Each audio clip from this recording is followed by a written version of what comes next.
Muy buenas, bienvenidos, bienvenidas a un nuevo Reconectados. Aquí volvemos, Manu Jimeno y yo. Hoy también con Gustavo Santaolalla, el compositor de The Last of Us y The Last of Us Parte 2 y de la serie de HBO y de muchas películas conocidas de González Iñárritu. Ha ganado 2 Oscars, en fin, toda una personalidad en el mundo de las bandas sonoras. Ha estado con nosotros en Reconectados, como sabréis por nuestras redes sociales si nos seguís, por ejemplo en Twitter o en Instagram, @reconectadospod. Y ese bloque, nada menos que de 43 minutos, súper generoso, Gustavo, lo tendréis al final del programa con mucha info que no se sabía.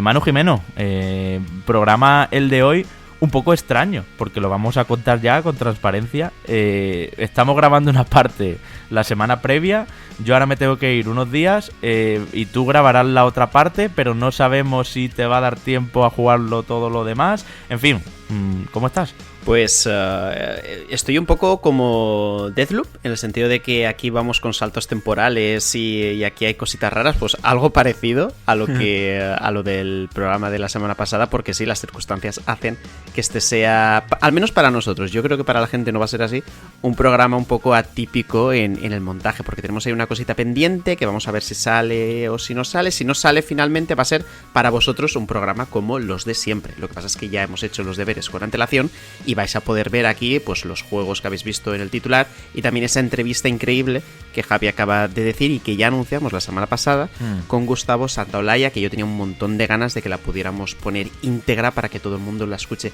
con calma, mientras está en el coche, mientras sale a caminar, a dar un paseo, a correr, al gimnasio, lo que sea. Ya sabes que el formato podcast te permite hacer cualquier otra cosa, ¿no?, mientras estás escuchando nuestro programa. Así que muy interesante cómo va a salir esto. Y te voy a decir una cosa. Me va a apetecer en el programa de hoy leer el nombre de los patrones al final. Así que ahí va a estar el easter egg. Esto es. El easter egg y otro de los cambios que vamos a hacer hoy, así un poco por curiosidad, por probar, también un poco a modo de demo de cuando Manu se quede solo, porque esto puede pasar por mi curro, por cualquier viaje, cualquier cosa. Además ahora, Manu, están volviendo ya los eventos de preview, entonces puede ser que haya que irnos un día uno a una semana a no sé dónde, en fin, que ya veremos cómo van las cosas, o por nuestros trabajos, efectivamente. Así que hoy Manu lee los patrones al final del programa. No os lo perdáis, porque la cosa promete, se ahogará, no se ahogará. En fin, bien, Manu, también nos toca, como estamos a finales de mes, lanzar nuestro primer par de sorteos, tanto el mensual para patrones, para Patreons de niveles 1, 2 y 3, como el sorteo VIP para los patrones de nivel 3, que es adicional a ese sorteo mensual, ¿no? Y hemos querido pues empezar la quinta temporada también a nivel de sorteos pues a lo grande. Ya sabéis que estamos planeando muchas cosas, todavía no las tenemos aterrizadas, por eso no las comentamos del todo todavía. Pero, ¿qué te parece, Manu, si les damos a elegir el juego que quieran, en la plataforma que quieran, se les compra en Amazon, pum, directito a su casa, se pone su dirección, para que no pasen ni por aquí, para que no pierdan tiempo, tanto a los Patreons de niveles 1, 2 y 3 al que gane ese sorteo mensual, como además juego a elegir también en el sorteo VIP de nivel 3. Esto no lo hemos hecho nunca, vamos a ver si ahora, porque no está Enrique, se nos va a dar manos las cuentas. Pero creo que se lo merecen. Yo lo veo genial y de hecho el único límite es que no se pueden pedir ediciones coleccionistas de nada, obviamente, pero por lo demás podéis elegir cualquier cosa que queráis. Y de hecho hemos tenido patrones, por ejemplo, que han pedido ya Elden Ring, ¿no? Y ese Elden Ring ya está comprado, entonces el día de lanzamiento, si no se retrasa, que esperemos que no, lo tendrán puestísimo en su casa. Así que creo que siempre es buen momento para hacerse patrón de Reconectados, pero ahora con estos 2 sorteos en ciernes, yo creo que más aún. Patreon.com/reconectados, como decimos siempre, estáis a tiempo. El sorteo lo haremos el miércoles que viene cuando grabemos, así que desde que estáis escuchando esto, los que estéis pensando entrar, estáis a tiempo y entráis, ¿vale? En ese sorteo. Y efectivamente, como dice Manu, se pueden elegir juegos que tengan fecha de lanzamiento, esto sí, ¿vale? No nos pidáis un God of War, porque todavía no se pueden reservar y es un jaleo para nosotros luego a nivel de organización, de saber, ostras, que este ganador pidió esto.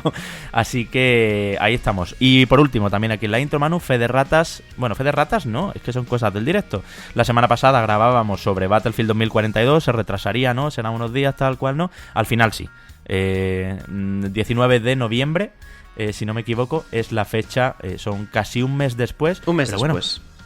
Todo sea Sí, porque no salga con el netcode y con los servidores como aquel Battlefield 3 fastidioso, ¿no? O Battlefield 4, no sé cuál fue. El 4 fue que cuando lo arreglaron acabó siendo un juegazo. Lo que pasa es que ya no había tanta gente para disfrutarlo, ¿no? Cuando se arregló.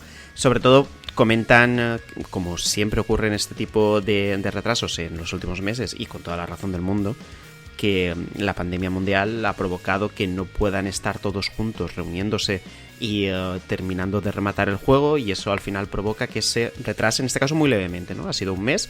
Esperemos que con ese mes sea suficiente y que no pase como Cyberpunk. No creo que tenga que... No tiene por qué pasar, pero que ya sabéis que Cyberpunk también se retrasó un mes y no sé qué, ni sé cuántos, y con un mes nunca fue suficiente, pero no creo. Yo creo que este Battlefield 2042 está bastante trabajado, pero sabemos que ahora todo el mundo, aparte, tiene miedo de sacar un producto que esté incompleto o que tenga algún fallo que desde luego pueda provocar una oleada de críticas que reviente el juego, ¿no? Y que ya tengas tú la imagen de que es un juego roto, de que no sirve, de que no vale la pena, etcétera, etcétera. Así que vamos a ver si este mes de retraso le sienta bien, y antes de que termine el año 2021 podemos estar ahí todos pues pegando tiros, ¿no? En esta nueva generación de Battlefield.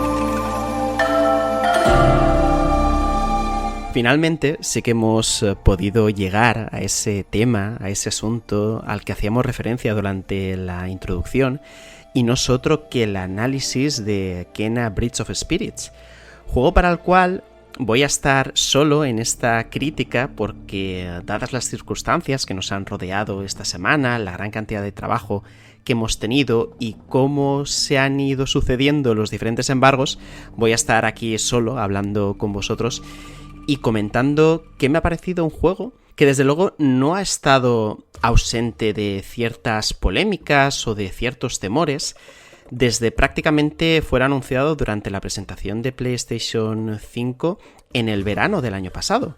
Porque sí que es cierto que fue un título que destacó de una forma muy importante, sobre todo por su acabado estético, ¿no? Por ese diseño de personajes, por ese universo en el que se ambientaba, pero que siempre este tipo de títulos, sabiendo además que es un proyecto independiente, que Ember Lab, que es el estudio que está detrás del mismo, no había hecho nunca un videojuego, sí que había hecho spots de televisión, con Coca-Cola, con KFC, con la MLB, es decir, diferentes cosas por las que había brillado, sobre todo, haciendo memoria de ese corto tan viral que hicieron acerca de Zelda Majora's Mask, pero que nunca se habían puesto manos a la obra en el desarrollo de un videojuego, ¿no?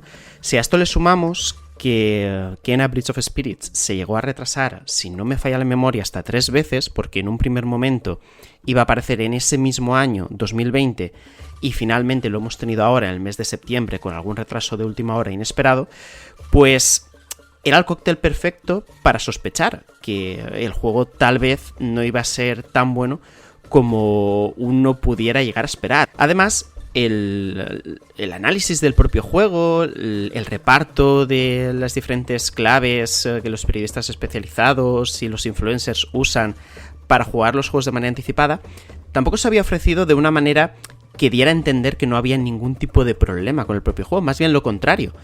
Pocas claves, a medios muy concretos, pocos días antes de que el juego saliera. He de decir que esto no viene de la mano de PlayStation, sino que viene de la mano del propio estudio Ember Lab, que fue el encargado de repartir este tipo de códigos. Hacía sospechar que pudiera llegar a ser un juego de aspecto muy bonito, pero de un fondo un tanto pobre, ¿no? Pero nada más lejos de la realidad. Estamos hablando que Kena Bridge of Spirits en ningún momento va a reinventar la rueda, no va a cambiar ningún tipo de paradigma en cualquier género jugable, pero es un título que está muy bien construido, que funciona todo bastante bien, que aquello que intenta abordar lo hace de manera satisfactoria y que acaba conformando unas 8-10 horas de diversión, bastantes más, entiendo yo, si llegas a por todos los coleccionables, que desde luego alejan cualquier tipo de sombra que pudiera haber alrededor del propio juego, ¿no? Más allá que todo esto que he comentado no casara en absoluto con la promoción adecuada a un juego del que se sabe que tiene calidad, ¿no? Del que se sabe que tiene el propio estudio algo bueno entre manos. Un estudio, por cierto, creado por dos hermanos, por Mike y Josh Greer, que, como suele pasar en este tipo de cosas, no es gente que empieza precisamente en un garaje, ¿no? Se ha hablado mucho de este Kena Bridge of Spirits, y ahora enseguida empezaremos a hablar de él, sobre que es un estudio pequeño, sobre que son 14 personas. Fijaos en esos trabajos que os he comentado, ¿no? En que han trabajado para Coca-Cola, para KFC, para la Liga de Béisbol Profesional Estadounidense. Son empresas muy complicadas de acceder, son empresas que para optar a hacer algún tipo de trabajo, obviamente tienes que tener algún tipo de relación dentro, ¿no? O tienes que ser extremadamente competitivo como para que tu trabajo destaque por encima de los demás. Bien, resulta que estos dos hermanos son hijos de una persona bastante relevante dentro del entorno Disney. Su padre, en concreto, era gerente de parques de atracciones de Disney. Fue el encargado, fue una de las personas encargadas de abrir Disneyland París a principios de los 90. Y al mismo tiempo también se encargó de tareas similares finalmente en Japón, en Tokio en concreto, ¿no? ¿Por qué comento todo esto? Porque, en primer lugar, uno puede entender de esta manera cuáles son los recursos que ha podido tener este título, cuáles son también los contactos que les han permitido hacer un título de estas características, de esta calidad, pero también explica la manera en la que las influencias que recibe el propio Kena Bridge of Spirits son muy claras, son muy evidentes, ¿no? Yo creo que todo el mundo que ha podido llegar a ver el juego, que ha visto a lo mejor algún gameplay o alguna de las escenas cinematográficas que tiene el propio título, ¿no? Y que son abundantes, piensa irremediablemente, por supuesto que sí, en Pixar, pero también piensa seguramente en Estudio Ghibli, ¿no? Y yo creo que con esta información que acabamos de exponer podemos llegar a entender que esas influencias son clarísimas y que sobre todo han estado muy presentes en ese día a día de estos dos hermanos, ¿no? Porque tanto en los diferentes lugares donde han tenido que vivir, tanto también por la empresa en la que trabajaba su padre y todas las influencias estéticas y artísticas sobre todo que han ido recibiendo a lo largo del tiempo, era irremediable, entiendo yo, no crear un Kena Bridge of Spirits en esta primera obra, en este primer contacto, ¿no? Con el desarrollo de los videojuegos. De hecho, creo que todo el mundo ha hablado que jugar a Kena Bridge of Spirits es como interactuar con una película de Pixar, pero, curiosamente, si nos paramos un poquito en detalle a ver la estética del propio modelado de Kena, de los personajes secundarios que rodean su aventura, etcétera, etcétera, creo que es más preciso hablar incluso de los estudios de animación de Disney y de la película Big Hero 6, porque ese toque oriental que tiene la propia Kena, que tiene el resto de personajes, junto a ese diseño de las caras de los personajes tan inconfundible, ¿no? Dentro de ese imaginario estético que tiene Pixar, queda muy claro que la unión de ambos conceptos cobra fuerza con esta última película que comento yo de los estudios de animación de Disney, ¿no? Con Big Hero 6. Pero hablando ya del juego, de lo que supone, porque yo creo que en este punto ya ha quedado claro, creo que todo el mundo sabe, o todo el mundo entiende, que a nivel de modelados, a nivel de animaciones, a nivel artístico, el juego es totalmente sobresaliente. Es realmente el primer y principal reclamo que uno puede llegar a tener a la hora de acercarse, interesarse, estar pendiente de las informaciones. No es menos cierto tampoco el hecho de que, una vez metidos dentro del juego, uno puede comprobar que generalmente las cosas funcionan bien, ¿no? Tanto en ese apartado artístico como también con las animaciones que acompañan al propio personaje. Sí que hay a lo mejor un aspecto un poquito crítico que a lo mejor a mí me ha llamado la atención para mal en este sentido, y es que el juego hace uso tanto de escenas cinematográficas generadas por el propio motor del juego, como escenas cinematográficas hechas adrede para algunos momentos importantes de la historia que, cuando no se ajustan correctamente, quedan un poco extrañas, ¿no? Sobre todo porque necesariamente para poder exhibirlas necesitas hacer un fundido a negro y necesitas de alguna forma romper con lo último que habías hecho en esta aventura, ¿no? Pero salvando esta pequeña crítica que tal vez yo hubiera resuelto sin hacer este tipo de escenas cinematográficas aparte, simplemente haciéndolo todo generado por el propio motor porque luce realmente bien, lo que vemos es que la combinación que al final acabamos obteniendo con el propio gameplay del juego es satisfactoria. Y me parece que es algo relevante y que comentar cuando el riesgo era bastante alto a la hora de creer que trabajando únicamente el pilar visual, el pilar artístico, lo demás podía pasar a un plano secundario, pero no es así. Kena Bridge of Spirits tiene una jugabilidad marcadamente clásica, es un juego de acción, aventuras con toques de plataforma que hemos visto en mogollón de ocasiones y que tiene la particularidad que todos esos elementos clásicos los une de una manera bastante acertada, se equilibran bien y da como resultado un conjunto jugable que no cansa, que no aburre y que en todo momento tiene el ritmo adecuado como para sobrepasar esas 8, 10, 12, 15 horas, al final llegas a por todos los coleccionables, de una manera que es satisfactoria. Obviamente, el juego no va a destacar nunca como el mejor juego de acción, ni tampoco lo va a hacer como el mejor juego de plataformas, pero sí que tiene el mérito de todo aquello que se propone hacer, lo hace de una forma correcta.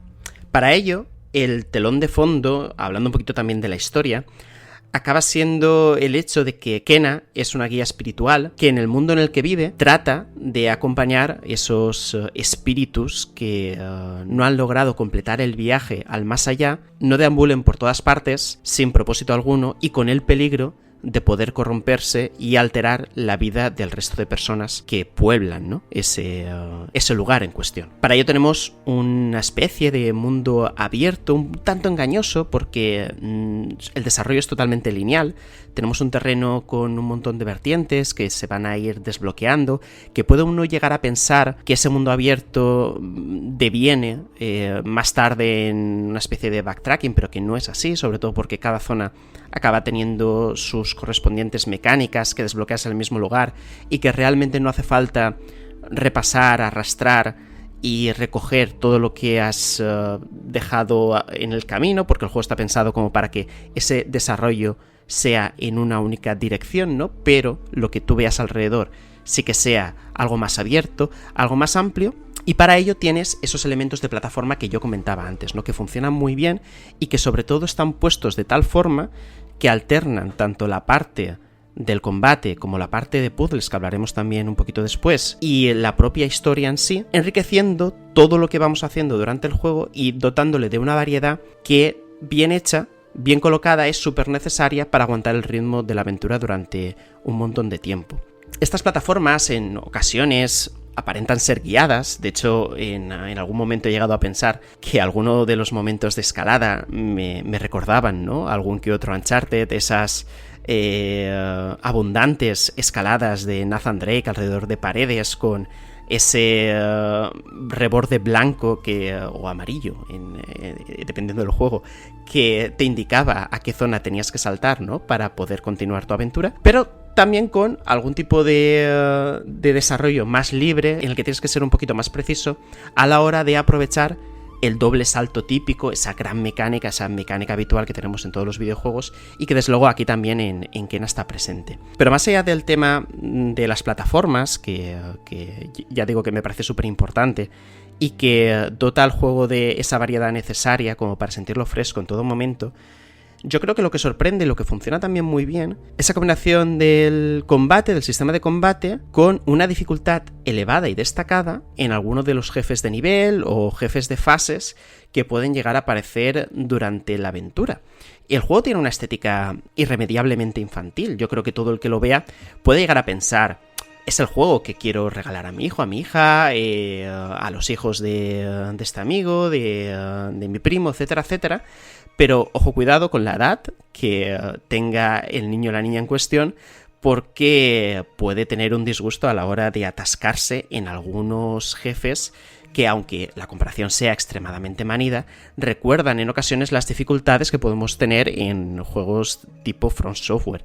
Lo bueno de todo esto es que estos jefes, junto con la propia mecánica de combate, están lo suficientemente bien trabajados como para que en ningún momento sientas que el juego es tramposo, que el juego te está haciendo morir adrede, que es imposible que tú puedas superar un reto. No.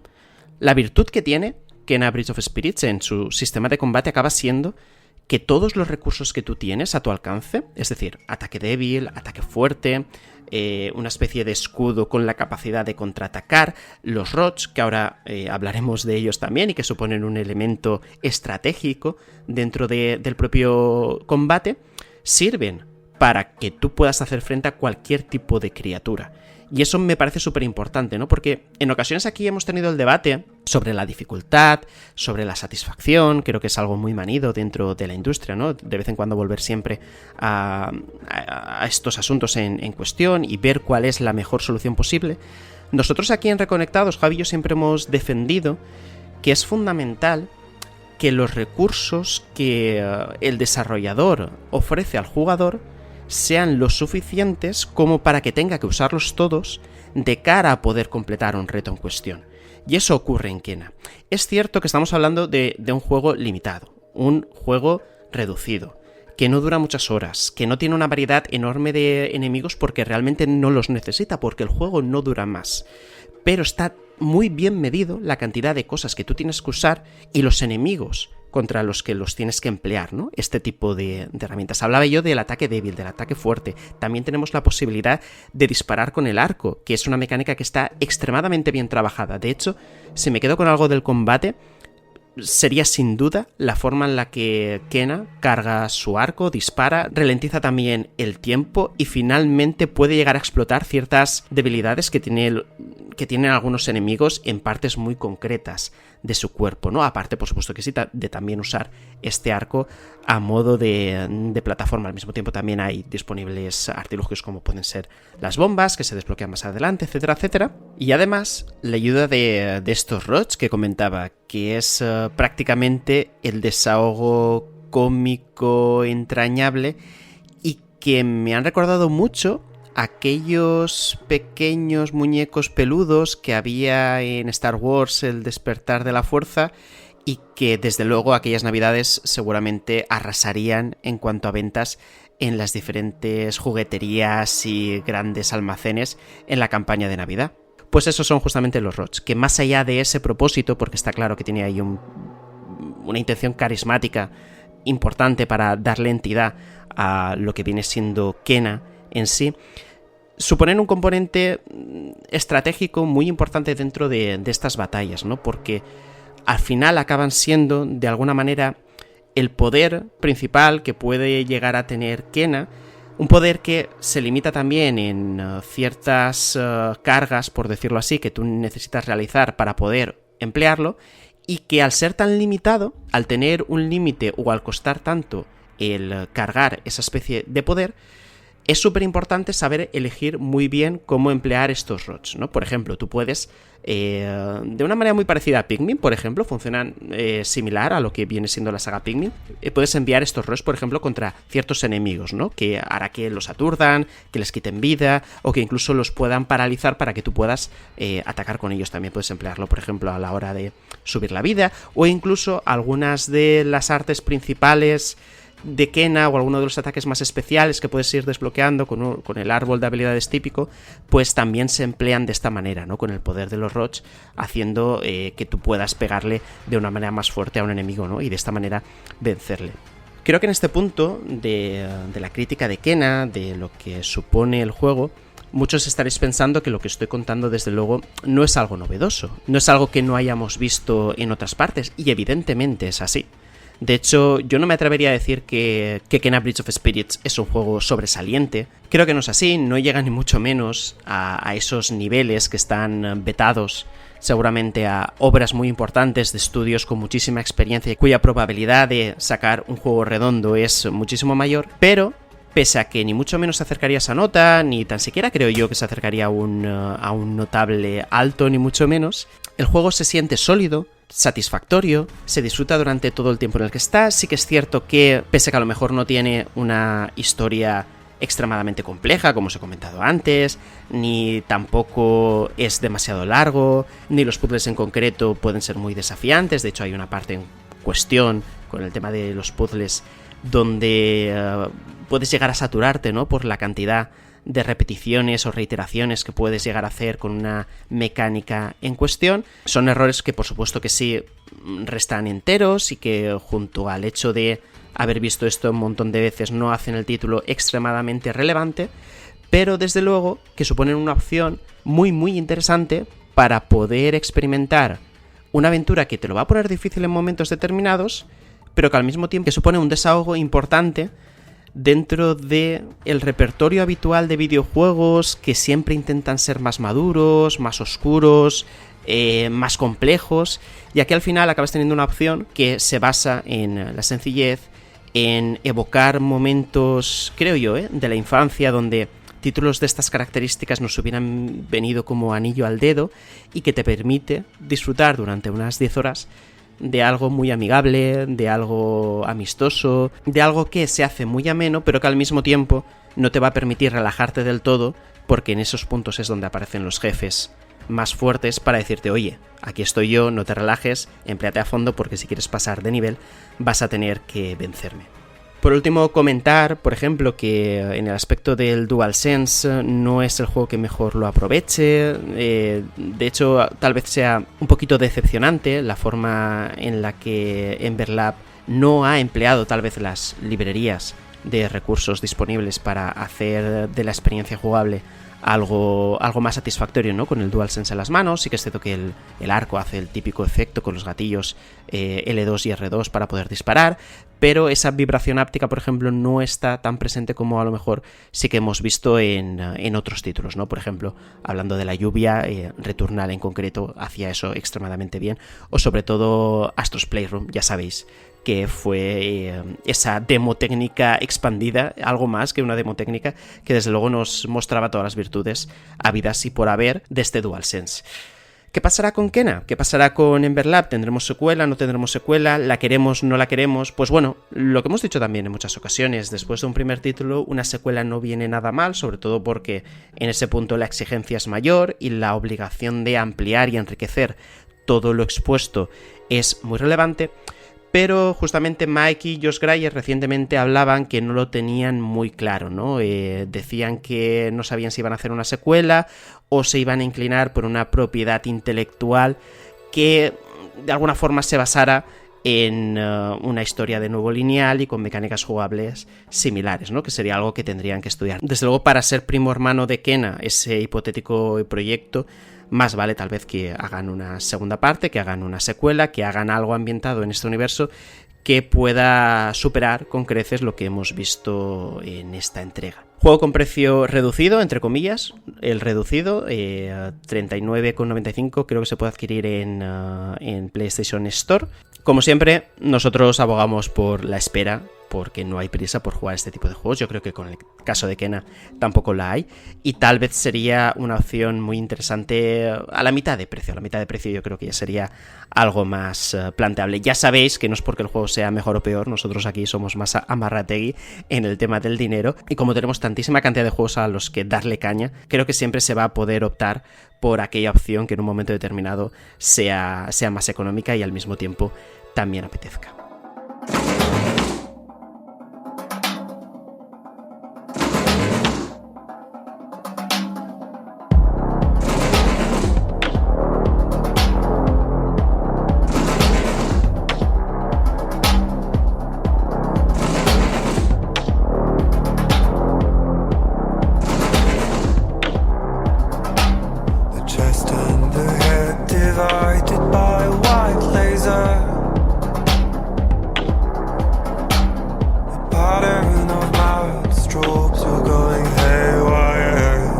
Fue nuestro juego del año indiscutible, lo disfrutamos todos muchísimo cuando salió, hace un par de años, en 2019, Death Stranding. Y la discusión o la polémica estaba servida, Manu, porque ahora llevamos mucho tiempo jugando a esta Director's Cut, que por cierto, qué bien estas reviews que te llegan con tiempo. Esta lo merecía, porque es mucho contenido y además el juego es muy grande, está diversificado, está disperso, ahora te lo explico todo.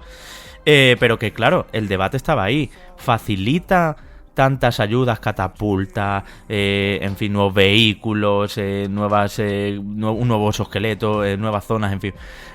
¿Facilita todo eso el juego? ¿Se va a perder el mensaje que tenía originalmente, que era una barbaridad, que era una cosa que nos flipaba, como dijimos en su momento y como yo creo que volvemos a repetir ahora? Todo ese debate lo vamos a hablar luego, pero yo quiero, Manu, que primero de todo me digas, con el paso de estos 2 años y con el tiempo y todo, ¿cómo sientes Death Stranding? Y si de verdad fue una genialidad, o ahora que has puesto perspectiva y has puesto tiempo de por medio, empiezas a sentir que en su día hizo mucho ruido, pero que ya está, que fue un fenómeno y que no fue para tanto.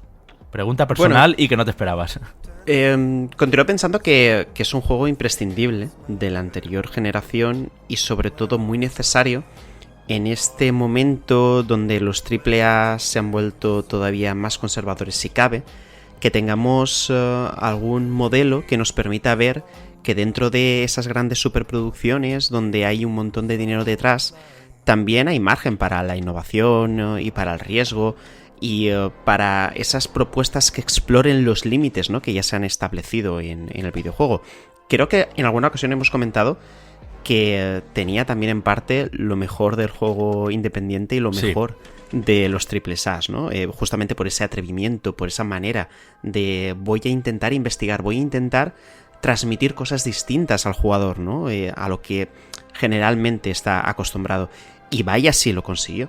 Yo creo que es un juego, aunque esto quede muy mágico decirlo así, tal vez, o muy romántico, es un juego en el que vale la pena disfrutar el camino, nunca mejor dicho, ¿no? Porque en parte es tu gran obstáculo, es donde toda la mecánica jugable se desata, ese terreno tan difícil de andar, tan difícil de recorrer incluso con vehículos motorizados, para entregar un paquete, para llevar a una persona de un sitio a otro, ¿no? Para de alguna manera seguir avanzando y seguir andando, intentar llegar a un final que no sabes, o al menos mientras juegas a la partida no sabes exactamente a qué punto en concreto quieres llegar, pero desde luego sabes que tienes que continuar caminando, ¿no? Entonces, lo que sentí con Death Stranding hacía mucho tiempo que no lo sentía con ningún videojuego. Y aunque sí que es cierto, te adelanto, que yo no soy el público objetivo de este Director's Cut, es decir, en estos momentos no tengo ganas de volver a jugar a Death Stranding, porque me parece que es una experiencia que si la vives una sola vez y ya está, no pasa absolutamente nada. Tengo interés en saber lo que tú has vivido, ¿no?, volviéndolo a visitar, y si esas novedades, cómo afectan, ¿no?, a esa experiencia que tuvimos hará unos años. Tú sabes perfectamente, y los que seguís reconectados habitualmente también lo sabéis, que yo estaba exactamente en el mismo punto que tú. En el plan de Death Stranding es la hostia, pero no quiero volver a jugarlo porque era un juego muy largo y como que ya eso me dejó satisfecho, ¿vale? Vamos a decirlo así. Pero te tengo que decir que cuando llegó esta Director's Cut, como había tiempo, y como de hecho creo que una de las formas de verdad de entender todas las novedades es empezar partida e ir viendo dónde las han colocado, así lo hice. ¿Y qué ha pasado? Que me lo he pasado otra vez. Absorbido, mano. O sea, es que es tremendo como este Social Strand System que llamaba Kojima, que iba a ser único, que iba a ser algo revolucionario y que tal, para mí realmente lo es. Y para mí este tío, Kojima de nuestros amores, porque le has dedicado unos extras maravillosos, que sigo recomendando, por cierto, cumplió la promesa de hacer algo que no se había hecho.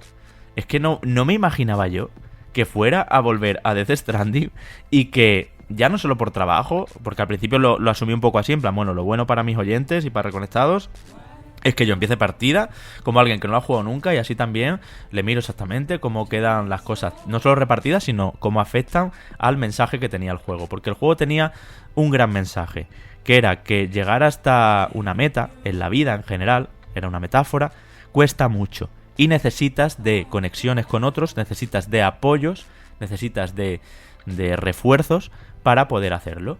Entonces, todos recordamos, los que lo hayáis jugado, y a los que no, esto no es ningún spoiler, que hay secciones del juego, por ejemplo, hay una montaña nevada impresionante, que son realmente costosas, y que hay misiones que duraban 5 horas. O sea, había pateos, caminatas que duraban 5 horas. Pues bien, ahora con todos los añadidos, ya te voy a dejar el primer titular, no es que Death Stranding sea más fácil, sino que es más ágil. Y no por ser más ágil pierde absolutamente el mensaje. La misión que era de 5 horas, igual ahora te la haces en 4:30 o en 4. Venga, voy a apretar un poco más. Pero tú sigues teniendo la sensación de que es un pateo, de que cuesta muchísimo, de que todo eso. La catapulta, el nuevo exoesqueleto, el nuevo robot de ayuda que puede subirte en él y que te lleve él, todo eso, para empezar, tiene unos costes de fabricación bastante altos, aparece a partida muy avanzada, y esto es lo que todo el mundo tenemos la duda, os quiero tranquilizar con ello, y además no facilita. El juego sigue siendo de la misma dificultad, no era un juego difícil, pero era un juego que requería de tu paciencia, sigue requiriendo de tu paciencia.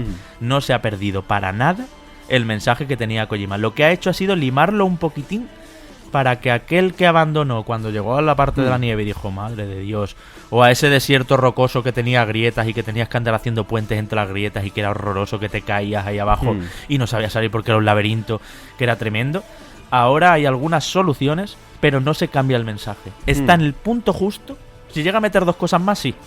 Pero se ha quedado en el punto justo, y esta es la buena noticia, la gran noticia de la Director's Cut, en que vais a tener una experiencia de Death Stranding donde vais a interiorizar la misma idea que tiene Kojima para daros, pero va a ser más divertido, más ágil y mejor medido en los ritmos, porque había misiones que te las hacías en 20 minutos, ir aquí al lado, coger esto y volver, y otras que y la siguiente a esa era de 7 horas. Entonces esto está muchísimo más nivelado, y además hay un montón de contenidos que hacen de este juego lo típico de este tipo de público que decimos a veces, Manu, que se compra un juego y ya tiene juego para todo el año. La gente de Assassin's Creed y todo eso, ahora con esta Director's Cut tiene de todo. Hay pruebas, hay contadores contra amigos, en clasificaciones mundiales y todo eso, que te da realmente para jugar y rejugar y rejugar y probar y hacer. Y además hay un montón de easter eggs, hay un montón de... Ha metido interiores por fin, porque el juego era siempre en exterior. En fin, es un juego muy, muy completo.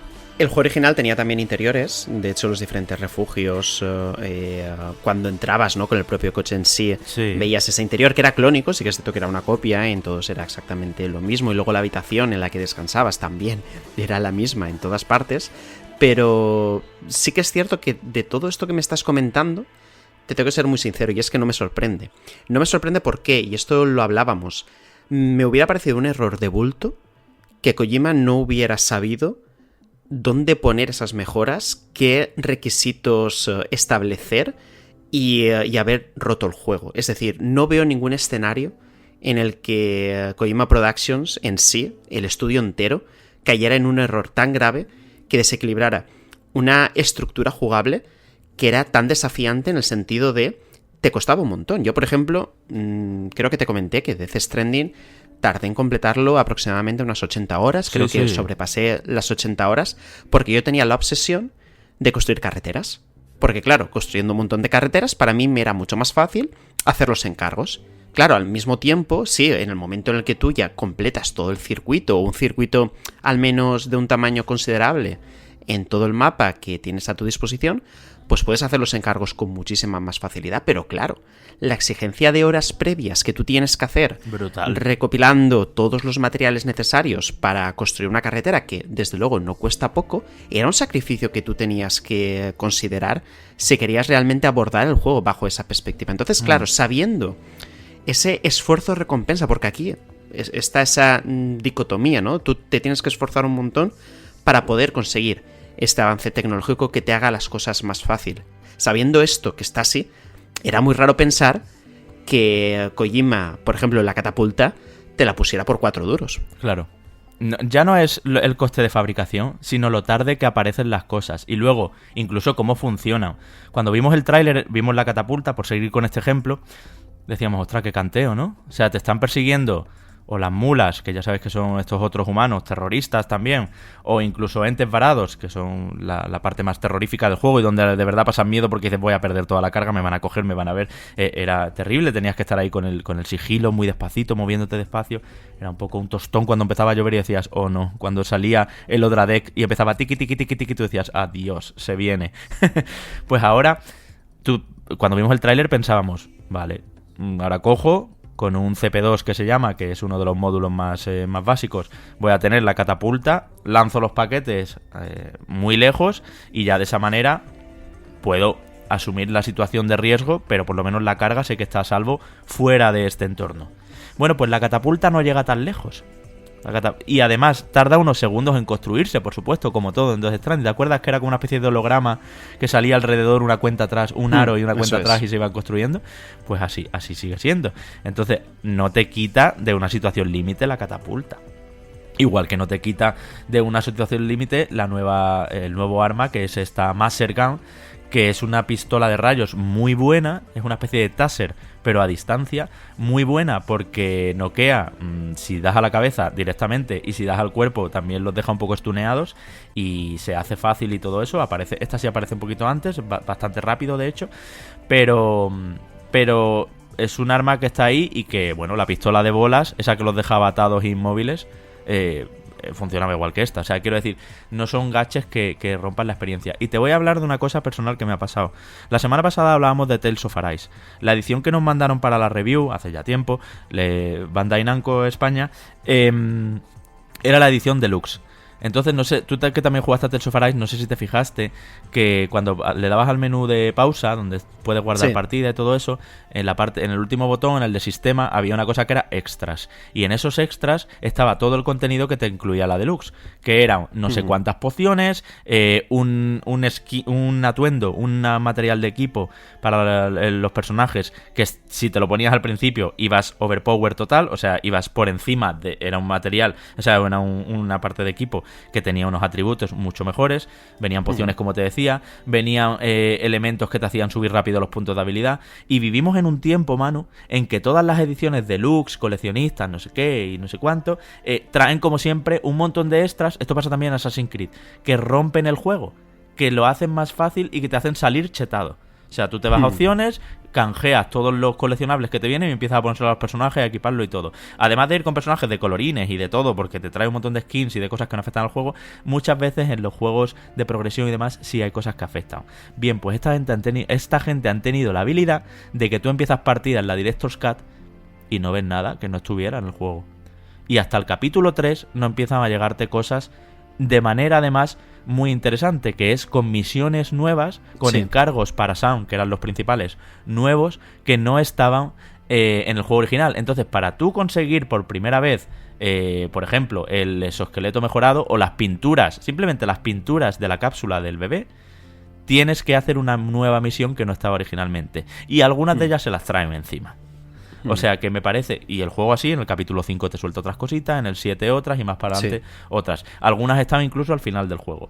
Entonces, de esta manera, está todo muy bien repartido. ¿Qué te digo con esto? Que la gente que no empiece partida y sea tan talibana como yo, de no voy a empezar, sino que cargue su partida, porque es posible, por supuesto, cargar la partida de PlayStation 4. Un poco una hipoteca es lo que hay que hacer para hacerlo, porque hay que subir la partida al servidor del juego en una Play 4 o en una Play 5, pero bueno, que tienes que tener el juego original de Play 4, original o digital. Pasó igual que con Final Fantasy VII Remake. Sí, pero es que la tienes que subir al servidor del juego encima. No es que me la bajo del Plus porque tengo los save dates en la nube. No, te obliga a poner el juego de Play 4, eso es. Ya sé que te pasó lo mismo. Bueno, pues después de esa hipoteca tú puedes cargar tu partida y ya está, ahí estaría todo, ¿no? Pues no te creas que te bombardean a mensajes de ahora tienes esto, ahora tienes esto, ahora tienes esto. No, ya está, tú sigues tu partida. Te vas a un refugio y te das cuenta que hay un par de encargos para Sound que no hiciste y que tienen al lado el circulito de que son nuevos. Los haces y entonces te dice, has desbloqueado esto. Bueno, no te lo dice el juego con un pantallazo de tutorial, sino que como siempre, esto lo hizo muy bien Kojima, te hablaban, gracias Sam, la carga está perfecta, por cierto, he descubierto no sé qué, y entonces ese personaje de ese refugio en concreto te explica lo nuevo que ha descubierto y cómo se conecta con la red Kiral y todo eso, ¿no? Dicho todo esto, habrá quien diga, bueno Javi, pero es que hemos visto que existe una especie de puentes más largos, que existe una especie de jetpack para caer despacio, que existen determinadas cosas que ya no digo la catapulta, sino que, por ejemplo, los puentes más largos, vamos a pararnos en ese ejemplo, son una especie de arco iris de red Kiral que te permiten, tú sabes que el puente, si la distancia entre los dos puntos era muy larga, no llegaba. No podías. Exacto, el puente servía pues para pequeñas fisuras en el suelo, para pequeñas grietas, ¿no? O por ejemplo la otra novedad, las rampas de los vehículos que son muy inclinadas, son casi de 90 grados, y entonces te permiten saltar muy lejos con una moto o con un coche o todo eso. Eso iba a decirte que son ambos elementos sustituibles, ¿no? Es decir, tú puedes usar el puente Kiral, por ejemplo, pero también puedes usar como la rampa que te permite saltar, ¿verdad? Claro. Pero un acantilado o un abismo. El puente Kiral te da más seguridad. La rampa no sabes muy bien dónde vas a aterrizar y puede ser que te caigas al abismo y no llegues hasta el otro extremo. Por eso el puente Kiral es más difícil de construir. O sea, está todo tan bien medido. Y además, claro, lo que te decía, si tú cargas partida, pues claro, tienes en casi todos los refugios un montón de materiales ya. Voy a construir esto, voy a construir lo otro, no sé qué. Pero de nuevo, todas estas cosas, acuérdate de una mecánica que era súper interesante, se oxidan con la lluvia y con el tiempo. Y si no tienen likes de otra gente. Entonces también ponértelas para tu partida, pero que a otro no le sirvan para nada y que la gente no te dé likes, hace que pasado mañana ya no estén. Sí. Tampoco os creáis que por entrar 2 años después al juego te encuentras, por esta mecánica que digo, todo lleno de puentes, de carreteras, esto es un paraíso. No, para nada. Las cosas se han desgastado y mi sensación jugando ha sido la misma que tuve cuando hice la review del original. Que es, hay 4 cositas de otros jugadores, le puedo dar like y mil gracias, quien sea, coreano de tu casa que me has puesto este puente, o italiana, pero eso, se van desgastando también. Entonces no te encuentras un parque de atracciones, ¿vale? Donde está todo. Realmente conforme ibas avanzando en la historia, te permitían tener este tipo de elementos de otros jugadores en mayor cantidad.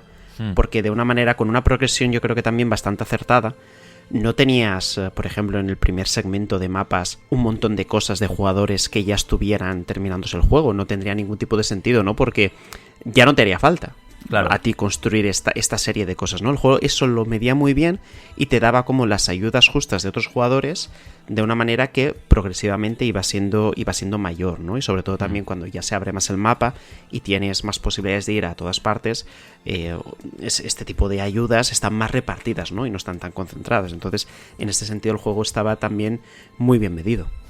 Luego están también otras mejoras, así que pueden declinar la balanza y que puedes decir, joder, es que esto facilita, ¿no? El tan debatido BuddyBot nuevo. Como sabes, había ciertas misiones, las estándar, donde tú podías mandar a un robotito y él te la hacía. Y cuando llegaba, te avisaban de que ya había llegado y te cobrabas tú la recompensa en puntos y ese paquete ya estaba allí, ¿no? Igual que podías perder algo por el camino y que otro jugador lo encontrara y entonces él lo llevara por ti y esa misión se te anotaba a ti y a él. Total, todo eso sigue estando, pero el BuddyBot, en el que te puedes subir y le puedes cargar muchas cosas encima, también está muy bien medido en que tardan mucho en conseguirlo, hay que hacer una misión concreta para conseguirlo. Es que hay que hacer misión, Manu, hasta para abrir los circuitos estos que son carreras de karts, básicamente. Que por cierto, ¿qué tal esas carreras? Sí. A ver, pues como siempre, es una collimada. O sea, quiero decir, el mundo se está acabando, Sam está al límite en una historia, el protagonista, lo sabéis los que lo hayáis jugado y los que no os lo cuento, donde le dicen tienes que hacer tu último encargo vital de tu vida, que es llegar hasta la otra punta del país y allí encontrarte con un ser querido que te está esperando allí, ¿vale? Esto es un poco la premisa de Death Stranding que se cuenta en el minuto 2. Entonces, claro, es como pues lo que siempre pasa en los juegos que tienen actividades. Pasa con los Yakuza, pasa con los Assassin's Creed, pasa con los GTA, es como en plan, me voy a parar ahora a hacer carreritas de coches. Pero en la Kojimada, pues igual que en la Kojimada, la gracia, la referencia a Metal Gear de meterse en una caja de cartón o poder mear y que salga una seta, y si alguien descansa en esa seta le mejora los atributos con los que sale. En fin, pues son Kojimadas, son tonterías es que hay un comando de mear en el juego, o sea, es que no me digas sí. Y eso, pero que no está mal, me parece un buen añadido porque hay bastantes pruebas diferentes y de nuevo comparas los tiempos con tus amigos y con el resto del mundo y todo eso. Pasa lo mismo con las VR Missions que se han incorporado aquí. No se llaman exactamente así, se llaman como sala de pruebas. Pero recuerdan, ¿verdad? Esas VR Missions que vimos en el primer Metal Gear, por ejemplo. Estoy pensando que esas VR Missions aquí son la necesidad que tenía Kojima de hacer diseño de niveles cerrado. Porque Death Stranding para él... igual que Metal Gear Solid 5, pero Metal Gear Solid 5 una vez que te metías en una base sí que era un diseño de niveles cerrado y colocaba a los enemigos como en sitios estratégicos y tal. La semana pasada lo hablábamos con Deathloop, ¿no? Por ejemplo, que también son muy de esto, Arcane. Claro, cuando él hizo Death Stranding sintió que le faltaban los interiores, que le faltaba poder poner una columna aquí, una pared allá, y ahora te tienes que subir por aquí para desde arriba cazar a este. todo eso, que a él le flipa y que también ha hecho con todos los Metal Gear, pues aquí no lo podía hacer. Entonces esta ha sido claramente su catarsis, su salvavidas de decir, vamos a ver que yo soy un grandísimo diseñador de niveles y os voy a hacer unas VR Mission que son la leche, mano. Son un auténtico vicio. No he parado hasta que me las he hecho todas. No tengo los mejores tiempos del mundo. Esto y eso que he estado solo compartiendo tablas de clasificación con todos los analistas, los que hemos tenido el juego antes. Pero sí que están muy, muy bien diseñadas. Y además sirven para cogerle el tacto exacto a las armas. Porque una cosa que yo eché de menos en el juego es... Me decía, ¿te quieres llevar qué arma te quieres llevar? Y es como, yo qué sé, si es que no sé cómo funcionan. Si no las he usado casi. Solo sé cómo funcionan las granadas hemáticas, estas de sangre para reventar EVs y cómo funciona la pistola de bolas, porque al principio hay una misión que te obligan a usarla en un campamento de mulas. Pero tampoco sé muy bien la pistola de pistola de pelotas de goma, luego esta nueva, la Maser, la del rayo, las más ametralladoras, no sé muy bien. Las granadas no sé muy bien cómo se van a lanzar. ¿Para qué me voy a llevar cosas a la espalda? Porque os recuerdo que en Death Stranding todo lo que llevas en el inventario está visiblemente en tu espalda, o en tus hombros, o en los diferentes sitios donde se lo va poniendo toda la carga, ¿no? Entonces te tienes que pensar muy bien qué llevarte. Es un poco curioso, Javi, que al final una de las novedades haya sido también armamento, porque si recuerdas, fue uno de los aspectos criticados en el sentido de que el juego perfectamente podría haber funcionado sin haber tenido armas, ¿no? De hecho, la perspectiva desde la cual se vio aquel movimiento era un poco compensar esa propuesta arriesgada con un toque un poquito más mainstream o más con una mecánica un poquito más habituada a lo que nosotros tocamos, ¿no? Cuando jugamos a videojuegos en general, que es esa mecánica pues de matar, de destruir un enemigo, etcétera, etcétera. En este caso, obviamente, se representa con las armas. Claro, pero para mí, Manu, sí que te voy a decir ya que la principal novedad es la fábrica abandonada. Había una montaña de tantas que hay en este precioso entorno que dibuja el juego, que no tenía nada originalmente y que ahora tiene unas ruinas de una fábrica abandonada. Ahí se suceden diferentes misiones importantes de una historia de uno de los personajes y demás, y han incorporado pues no solo lo que serían las ruinas del edificio, sino también pues otros elementos bastante emocionales y que te tocan un poco la patata, sobre todo porque son de uno de los personajes que más me gustó del juego, ¿no? Hasta ahí voy a leer a nivel argumental, pero a nivel de diseño de misiones y de niveles, de repente te hacen un encargo que no estaba en una de los centros de distribución, que es como se llaman, y te dicen tienes que ir ahí a buscar unas pruebas. Vas la primera vez y bueno, pues nada, vuelves con las pruebas y ya está. Que por supuesto son un maletín que te echas a la espalda. Pero la segunda vez que vas, te dicen, han conseguido abrirla. Y ya entras. Y ves lo que pasa ahí, lo que está pasando. Y la tercera vez han abierto una puerta más. Total, que tienes que andar yendo ahí, que tampoco está en un sitio, está al alto de una montaña empinada. Tampoco es que esté al lado del centro de distribución, de la base de operaciones, digamos, ¿no?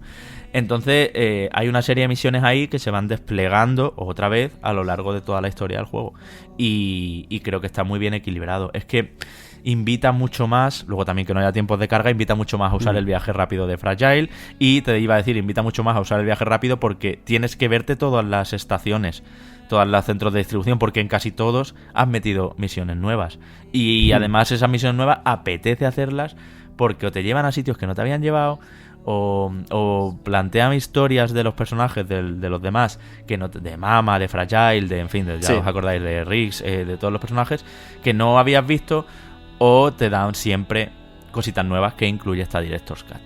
Así Fíjate que eso que comentas me parece como el aspecto más importante, el hecho de tengo un mapa enorme que muchos jugadores no habrán podido explorar del todo, porque yo entiendo que hay un momento del juego en el que ya estás cerca del final, tienes un montón de misiones secundarias que cumplir y te debates entre seguir invirtiendo esa cantidad de tiempo en completarlas todas o en ir ya directamente al final, porque ya sabes también que no hace falta subir de nivel, no hace falta, simplemente te vas hacia el final, lo completas y ya está, ¿no? Entonces sí que creo que el objetivo de alguna manera de ampliar todo esto se puede transformar en esa exploración de esas zonas que el jugador anteriormente no lo había hecho, ¿no? Y que como tal sí que cumple función de aprovechar el juego al máximo. Claro, a veces sí que es verdad que te dan chorradas. Sí me ha pasado alguna misión de super pateo, porque lo que te digo, que aunque haya nuevas herramientas no es tan fácil, y además pesan mucho en la espalda y al final no te las acabas llevando, en fin.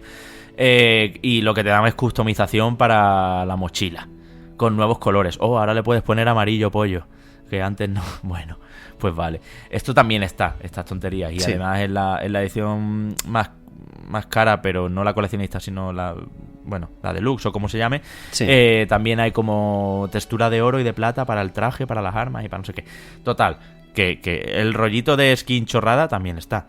Pero te voy a decir otra cosa.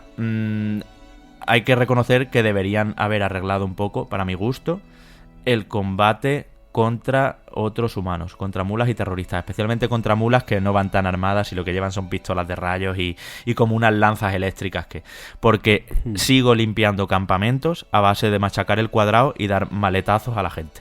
Pero es complicado, ¿no? Es decir, al final una ampliación no es una revisión, ¿sabes? Ya. Es decir, yo entiendo que el sistema de combate era inconsistente por otros motivos, ¿no? Y tenía su gracia la torpeza. Al final el protagonista no era, desde luego, que no un combatiente, era un repartidor de globo, por ejemplo. Entonces no tenía mucho sentido que al mismo tiempo se convierta en un experto karateka. Por eso, no quiero combos. En el nuevo Keanu Reeves en su nueva película. No, es que no quiero combos, no quiero más comandos de ataque para nada. Lo que quiero es que me hagan más daño.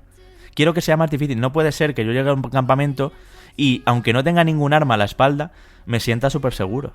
Porque digo, vale, me voy a organizar, voy a matar a estos dos. Pero de frente, ¿eh? Nada de sigilo ni leche. De frente.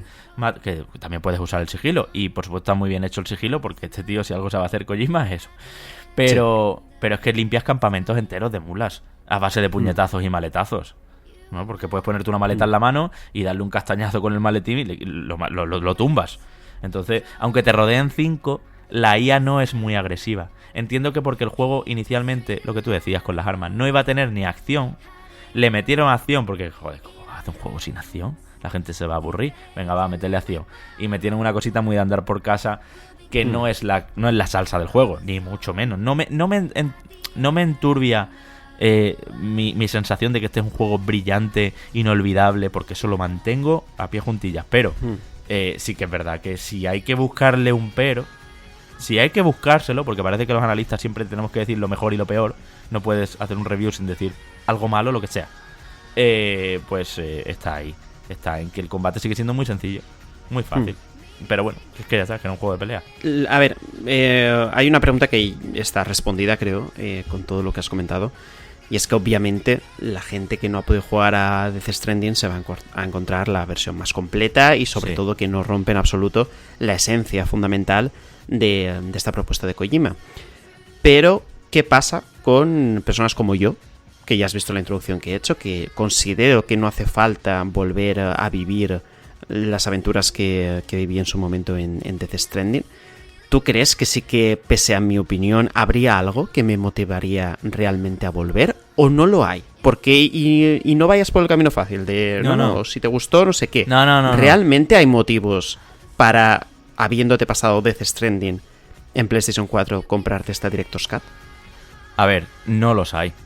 El que vivió la experiencia de Death Stranding ya vivió la experiencia de Death Stranding.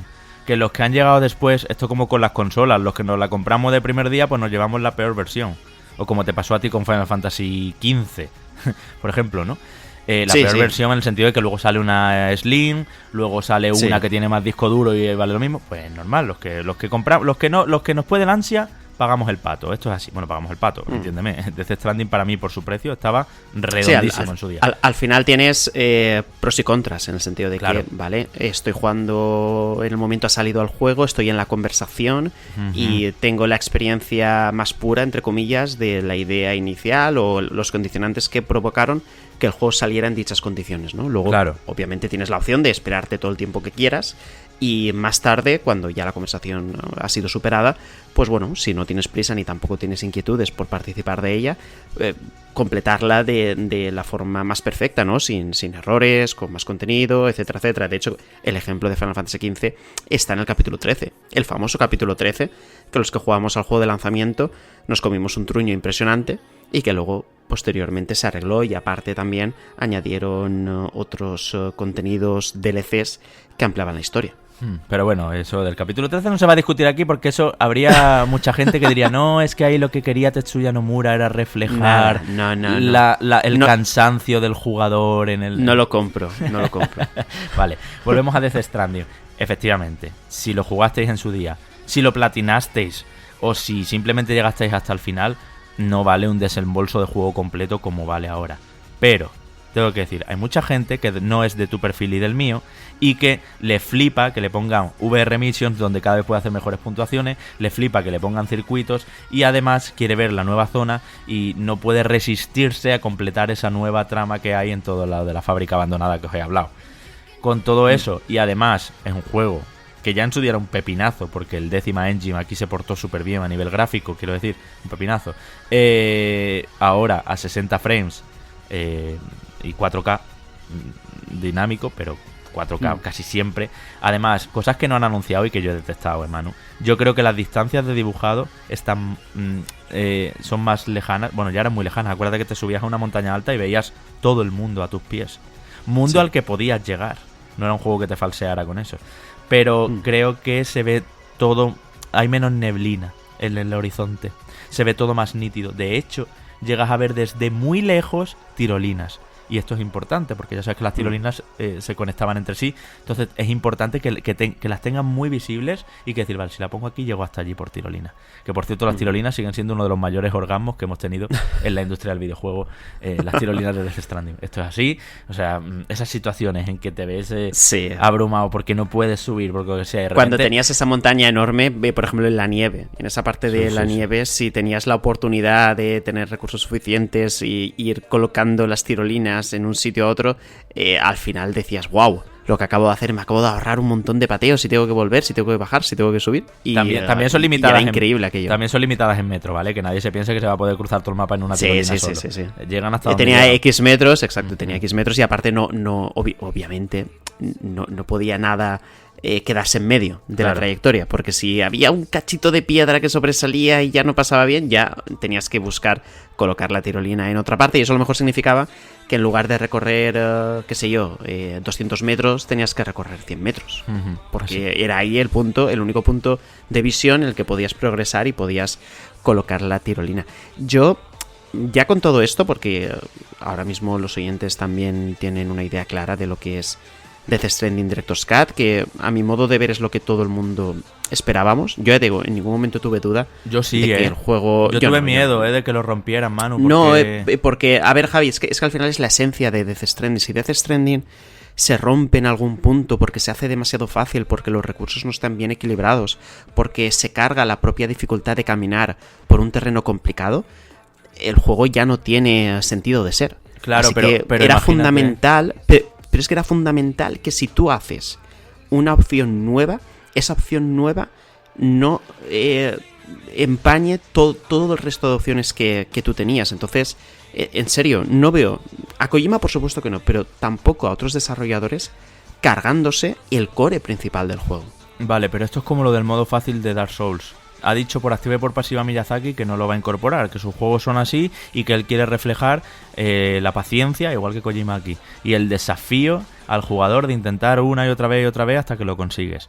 En los Souls, en Sekiro, en Bloodborne y en todos, ¿no? Y en el del Ring será igual, no será un juego fácil, es marca de la casa de él. Pero como aquí había muchos intereses comerciales también, en el sentido de que nos consta que Death Stranding vendió bien, pero quizá no tanto como quería PlayStation para la millonada que costó este juego, que es una superproducción, ya no solo por el nivel audiovisual, sino porque tiene reparto de Hollywood, tiene música de licencia, y encima lo que yo digo siempre con Gran Turismo y con Kazunori Yamauchi, cuando tú compras Death Stranding, compras un trocito de la vida, de los gustos y de la sensibilidad de Hideo Kojima.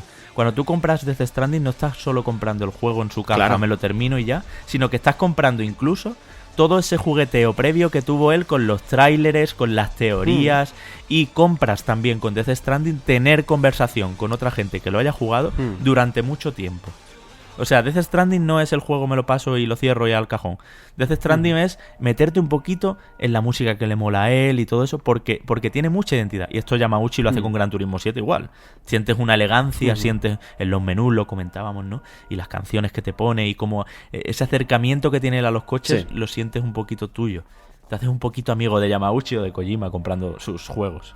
Justo por eso que compras una parte de Kojima y sabiendo también la trayectoria de Kojima, la forma en la que salió de Konami, cómo ha creado un estudio aparte y de momento no está ligado a nada ni a nadie, y donde entendemos que va a primar siempre, o él siempre va a priorizar en todo aquello que haga su propia libertad creativa, no veo yo ahora a Kojima cayendo en el mismo error o dejándose someter de nuevo por fuerzas superiores a él a la hora de hacer algo con lo que él no esté de acuerdo. De hecho, si él no ha estado de acuerdo con algo, es con el propio nombre, con esa Director's Cut, que desde luego él no se siente cómodo llamando así al propio juego. Pero ya digo, no, en el punto en el que estamos, me sería muy complicado que él claudicara a la hora de tener concesiones mainstream en un título que es todo lo contrario. Es que ya le puedes poner un minijuego de fútbol con Messi y Mbappé, que no vas a conseguir que Death Stranding sea mainstream en la puñetera vida. Así que yo en este sentido muy tranquilo. Pero más allá de la Director's Cut, hay una cosa que me interesa y que me parece fundamental en esta vuelta que has tenido al título, y es cómo se vive Death Stranding después de la pandemia mundial.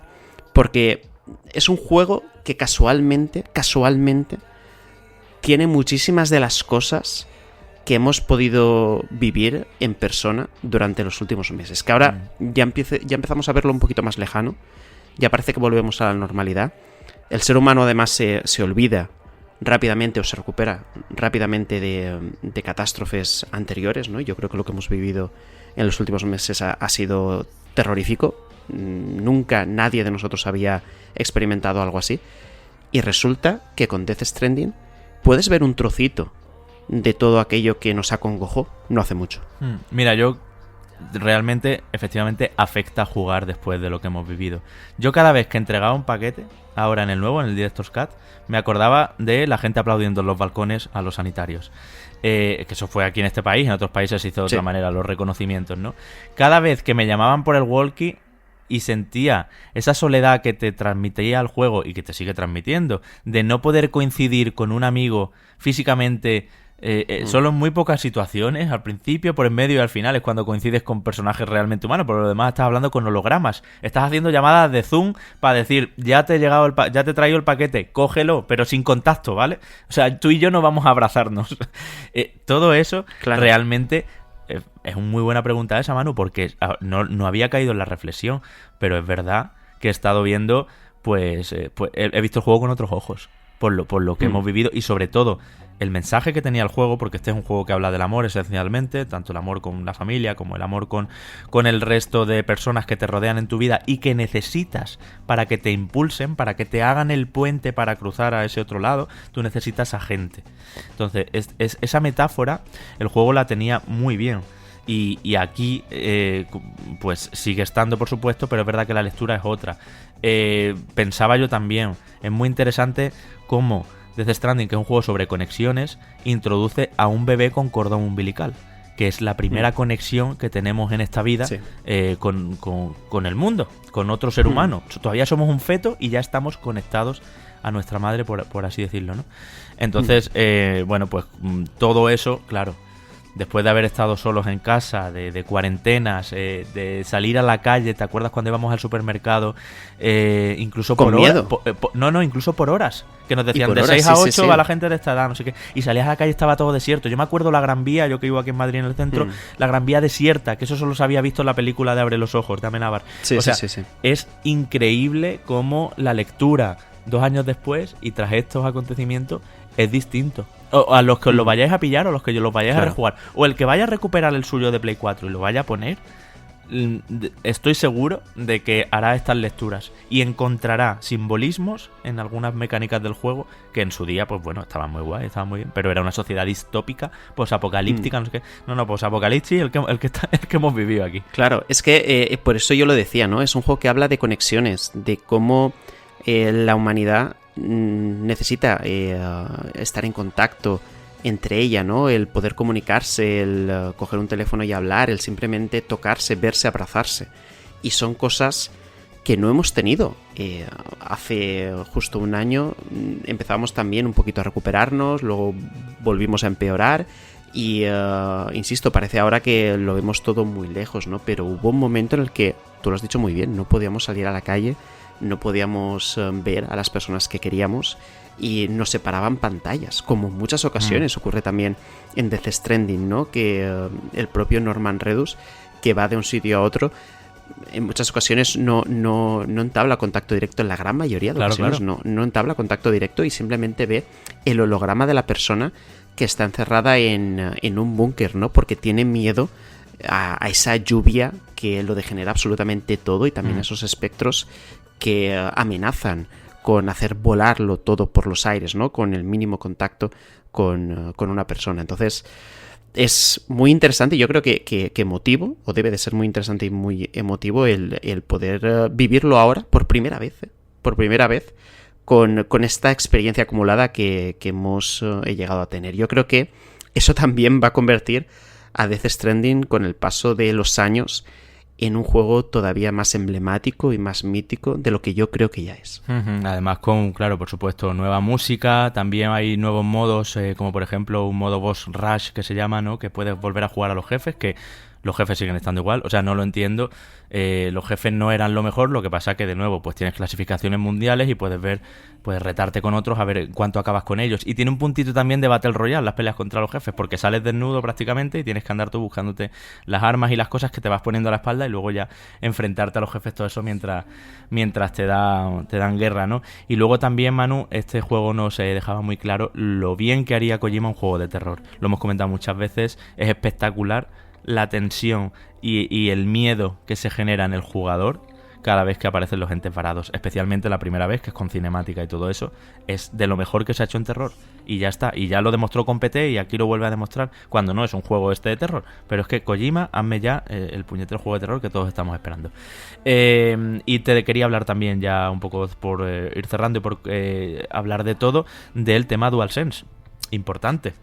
El tacto. Vaya, es verdad, sí. Que yo sé que esto te gusta a ti. Sí. ¿Qué tal se implementa, por ejemplo, la lluvia? Que es como algo que ya hemos visto en algunos juegos en PlayStation 5, en Returnal, por ejemplo. ¿Cómo se siente aquí en Death Stranding? Bueno, más que la lluvia, que también la sientes un poquitín, lo que sientes son las pisadas sobre las diferentes superficies. Y además han incorporado muchas animaciones nuevas, bastantes, tengo que deciros, porque he podido comparar los dos juegos en una misma situación, en un mismo tramo, en que la pérdida de equilibrio ya no es tan extraña como y ortopédica como era un poco en Play 4, sino que ahora se siente más natural. Y eso, sumado a que tú en el mando estás notando que estás perdiendo el equilibrio, estás notando que te empieza a vibrar el lado derecho y todas las maletas se te van para la derecha y tienes que darle corriendo al L2 para que se vayan para la izquierda y equilibrarlo. También, ¿te acuerdas de ese movimiento que había de pulsar L2 y R2 en que se agarraba las asas y como que estaba todo más estático, ¿no? Sí. Entonces, todo eso se refleja efectivamente en la vibración. Además, los gatillos, según el arma, según el tipo de granada que tires, tal y cual, son adaptativos como siempre y tienen diferente nivel de profundidad. Y con todo eso se suma también que ahora el DualSense suena más nítido cuando el bebé llora o cuando lo tienes que acunar para que se relaje y suena un poquito como una música de campanitas, como una nana. Todo eso suena bastante más nítido y recordemos además esa sensación de que te empieza a llorar el bebé y tú mires para abajo y te veas el mando entre tus manos, pero podría ser el bebé, ¿no? Estaba muy bien pensado dónde lleva Sam el bebé y dónde tú tienes el mando cuando estás jugando normalmente. Habrá gente que juega haciendo el pino y con el mando encima de la cabeza, pero bueno, en general todos jugamos con el mando en el vientre, ¿no? A esa altura. Total, que bien el DualSense, bien el 4K 60 le sienta fenomenal. Tampoco es el juego, si lo pones a 30, el original no es el juego tampoco más rápido, no es un Call of Duty que lo quieras tener a los máximos frame rates posibles. Pero bueno, sí, que está muy bien y que gráficamente se agradece mucho. Así que esas un poco todas las sensaciones que tengo con esta Director's Cut, que muchos os saltaréis, perfecto, ya lo jugasteis en su día, perfecto, pero los que estáis, esto sí lo quiero decir, he visto el original de Play 4 a 20 euros y esta me vale 70, igual sí que me iba por esta, los vale. Ya sé que está muy goloso el original de Play 4 a 20 euros, pero este es el de Play 5 y realmente es mucho lo que añade, ¿vale? ¿Me entiendes? Entonces, para ese público que está ahí, con esa dicotomía, sí merece un juego completo, sí merece un precio completo. A ver, entiendo que es igual que el caso Ghost of Tsushima, aunque sí que es cierto que la parte digital con Ghost of Tsushima ya tampoco se podía y no tenías más opción que ir con esta Director's Cut, pero que siempre tiendes, ¿no?, a, si no lo jugaste en su momento, a intentar coger la parte más completa, ¿no?, que se te ofrece ahora mismo. Lo que pasa es que sí que es cierto que hay un incremento de precio que es sustancial. Yo siempre, mira, en estos casos, en la mayoría de casos, siempre recomendamos a la gente que se espere un poquito más. Pero yo creo que aquí con más motivo aún. Si no lo jugaste en su día, te va a dar igual esperarte, yo que sé, un año más, Javi. Sí. Un año más para que esté a un precio más competitivo y te lo puedas jugar. Mientras tanto puedes ir haciendo otras cosas, pero que sí, que en el momento que esté de nuevo a un precio competitivo, si puedes elegir, obviamente la versión de PlayStation 5 con Director's Cut es la elección buena. Así es.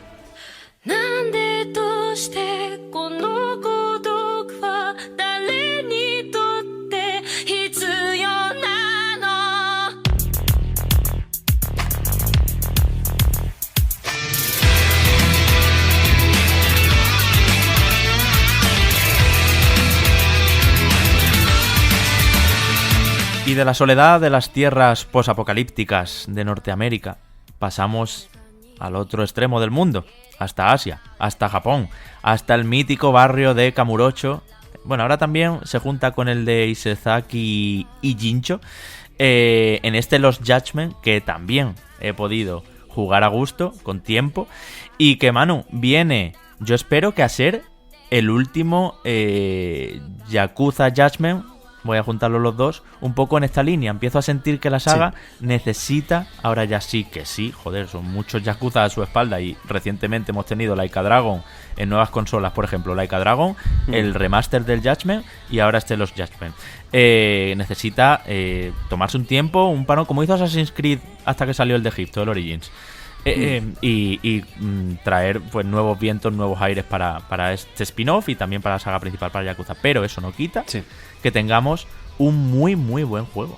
De nuevo, creo que están cada vez afinando más el tiro y lo están haciendo bien. Algunos de los defectos que veíamos en el primer Judgment, como las misiones de detective o algunas misiones secundarias que no funcionaban, bueno, pues ahora se han dejado en otro margen de cosas, no están en la trama principal, esos momentos tan pesados, y el combate también ha ganado mucho porque, como sabéis, este es el Yakuza que tiene combates en tiempo real, tipo Yo contra el barrio de los antiguos, tipo Street of Rage, pero en 3D, para que os hagáis una idea, lo que se llama un beaten up. Y el Yakuza ahora ya son combates por turnos, y así va a ser en los siguientes, son combates tipo Dragon Quest. De hecho hay referencia a Dragon Quest en Yakuza. Pero bueno, que estoy contento. Quiero comprender, Javi, que si te ha gustado los Judgment, sobre todo al final tendrá que ver con los casos a resolver, con la propia historia y conforme se van entablando las diferentes relaciones con los personajes, ¿verdad? Porque luego a nivel visual acompaña también muy bien todos esos diálogos, ¿no? Porque la saga, sobre todo los personajes principales, siempre se ha cuidado mucho de esos detallitos, tenerlos perfectamente hilvanados para que tú en esos momentos sientas casi como que estás viendo una película. Claro, es que el Dragon Engine, que es este motor gráfico que utilizan, no paran también de sacarle partido. El juego va a 4K 60, nosotros lo hemos jugado en Xbox Series, y efectivamente las relaciones entre personajes e incluso el punto de partida que tiene, para quien no lo sepa, en este juego manejamos a Yagami, que era un abogado que por circunstancias se tuvo que salir de la abogacía, por así decirlo, y se hizo detective para investigar casos criminales y cosas bastante serias, ¿no? En este juego, Manu, el punto de partida es un triple delito que a priori no están conectados entre sí, pues pasan tres cosas muy graves. No voy a decir mucho más, pero sí que os podéis imaginar, pues bueno, que el juego se mete en temas turbios, ya no solo de la Yakuza, sino que están a la orden del día, y a partir de ahí pues te toca ir hablando con gente, ir investigando, pero sobre todo te toca, la mayoría de las veces, solucionar las cosas a mamporros.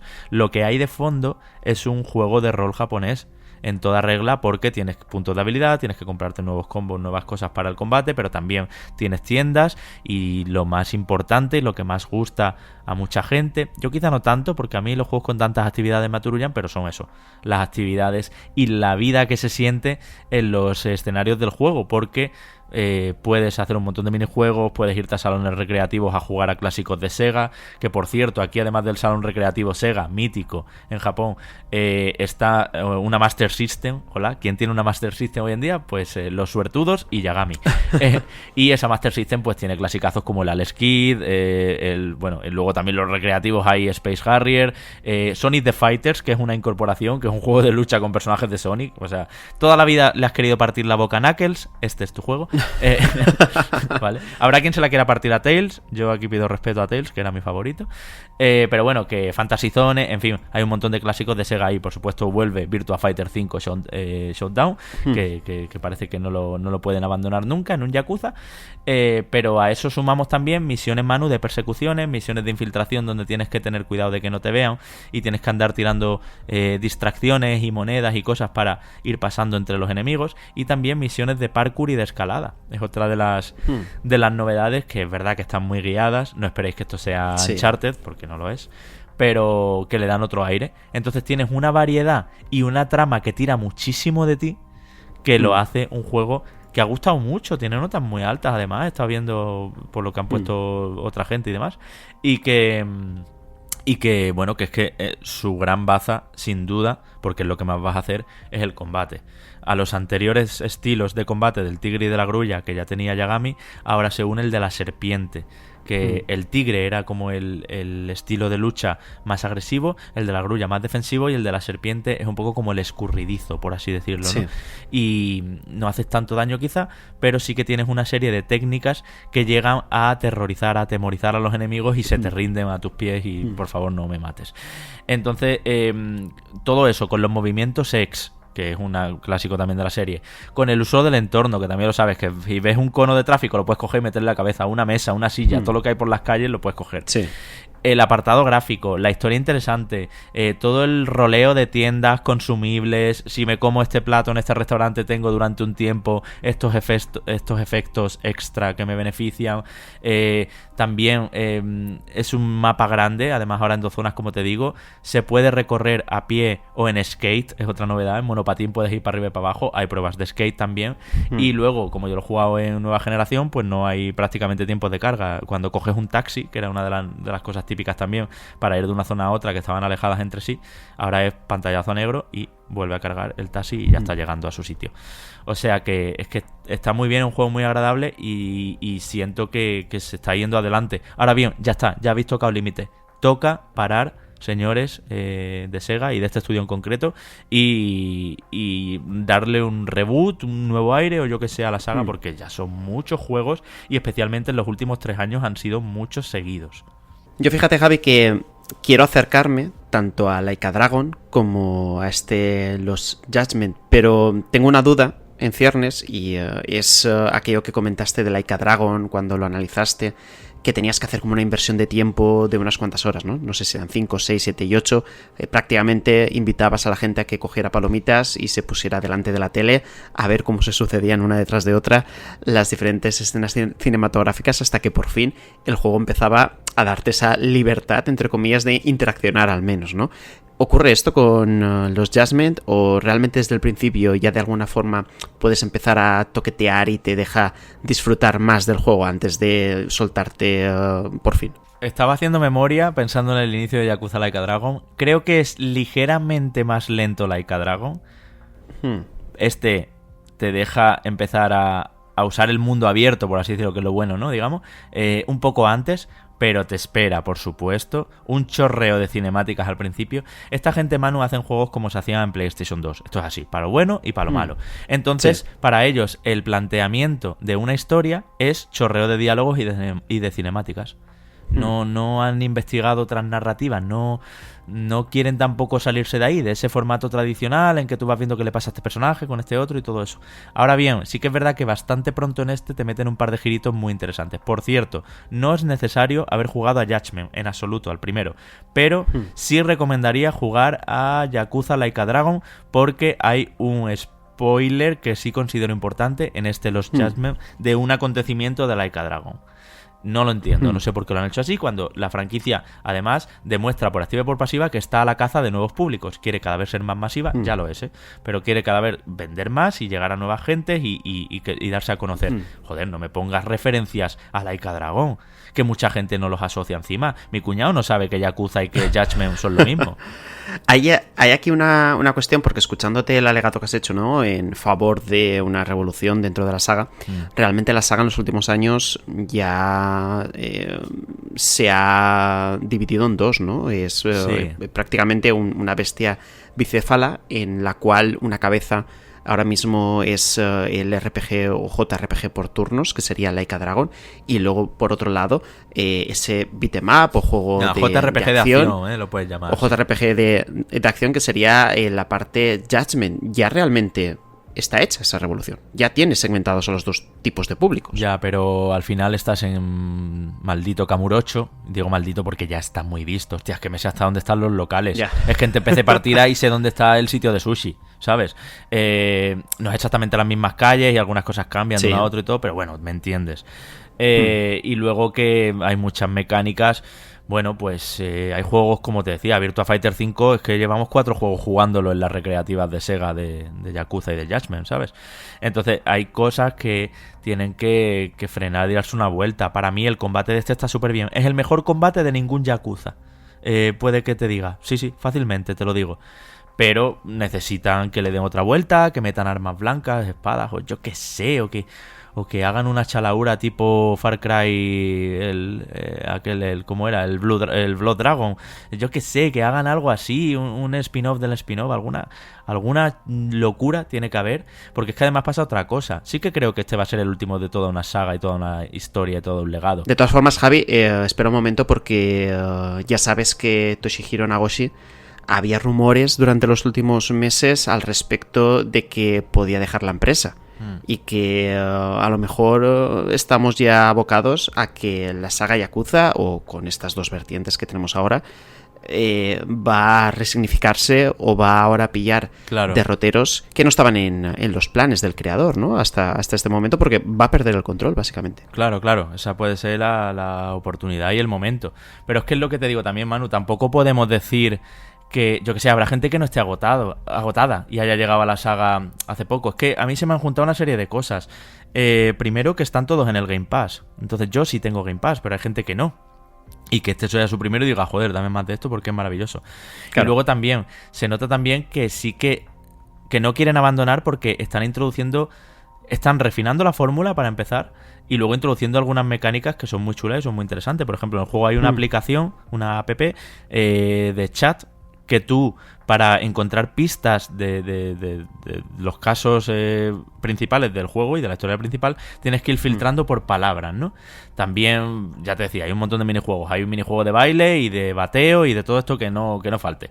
Pero se ve que están intentando dar pasos hacia adelante y no parece que sean, en plan, no es un juego conformista de cómo va a ser el último de la generación, o sea, de este legado, pues ya está. Vamos a hacer un poco lo que en el anterior, pero con una nueva historia y ya estaría. No, por ejemplo, te hablaba antes, una de las misiones que menos gustaron en Judgment, aunque a mí me gustaron, yo no sé por qué, porque las entendí como un puzzle, un poco aventura gráfica tal, eran las de investigación. Porque la cámara se ponía como en primera persona y tú tenías que llegar a una esquina concreta y empezar a mirar por allí. Allí hay una videocámara de vigilancia. Allí hay no sé qué. Estoy viendo ahí un paraguas tirado. No sé cuánto. Entonces él se iba montando sus teorías y tal. A mí no me disgustaron, pero se ve que a la gente sí. Bueno, pues ahora todos esos momentos de investigación, también para no romper el ritmo, que el juego va a toda leche, en los botones que tú pulsas y en la adrenalina, por así decirlo, se han puesto casi todo en encargos secundarios. Entonces me parece que ha habido aquí detrás una labor de diseño, de decir, vale, ¿qué nos gustó? Pues esto, como queremos, como habrá gente a la que sí, como a Javi, lo ponemos en encargos secundarios para que él siga tener sus momentos de investigación. Los puzzles son bastante más buenos. Y de hecho tienes que escuchar conversaciones que a priori casi que te las saltas y luego dices, mierda, ¿por qué me salté aquella cinemática y aquella conversación donde me estaban dando la clave de este asunto, de este otro? No sé, es un juego que está ganando en profundidad. Ahora bien, te quiero decir algo que he visto en muchas reviews y que no estoy nada de acuerdo. Porque claro, me ha dado tiempo a ver reviews internacionales. Y te voy a decir algo. A ver. Los Judgment, para mí, no se arriesga, ni se compromete, ni se moja en temas políticos.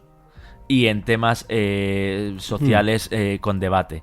Es decir, el juego trata de los abusos sexuales, trata del suicidio infantil, trata cosas muy escabrosas, pero son cosas, Manu, que socialmente, seas de la ideología que seas japonés, norteamericano o chileno o francés, hayas vivido lo que hayas vivido, tengas la edad que has vivido, seas mi abuelo o seas mi hijo, todo el mundo tenemos un discurso compartido de que eso está mal y es ilegal y es así en todas las sociedades y en todas las culturas y en todas las creencias. Entonces, es verdad que el juego empieza a meter un poquito el dedo en sentido de, vale, vamos a hablar con el criminal, a ver qué psicología hay detrás de él para haberse metido en algo así, en esta barbaridad, como podría ser, pues eso, ¿no? El bullying, por ejemplo, hasta llegar al punto de generar un suicidio infantil y todo eso.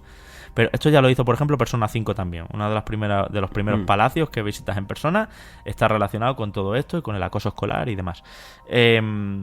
No considero ni que Persona 5 sea un juego político, o sea, no sea un juego político, sea un juego que se moja, que realmente demuestra ideologías y demuestra discursos y puede caer mal a gente. Los Judgment o Persona 5 no van a caer mal a nadie, seas de la ideología que seas de izquierda, seas de derechas, seas musulmán, seas judío. ¿Sabes lo que te digo? Porque hablar de estos temas que están consensuadamente, socialmente, en todo el mundo, tachados y vistos como algo negativo del ser humano, no es mojarse políticamente.